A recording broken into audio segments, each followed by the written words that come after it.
लोगोफोर दिनैनि बे गोदान मोनसे शर्ट आपडेट भिडिअआवहाय नोंथांमोनखौ गिबियावनो गासैखौ बरायनो थालायबाय।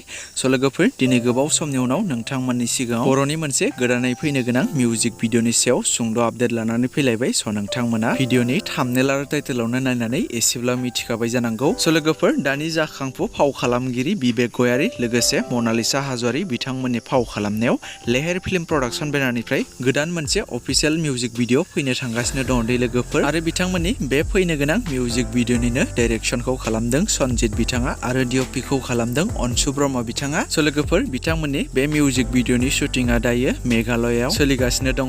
स' नोंथांमोना सोर सोर बिथांमोननि बे गोदानै फैनो गोनां मिउजिक भिडिअखौ नायनो एक्साइटेड जाखो कमेन्ट खालामोब्लानो जाबाय।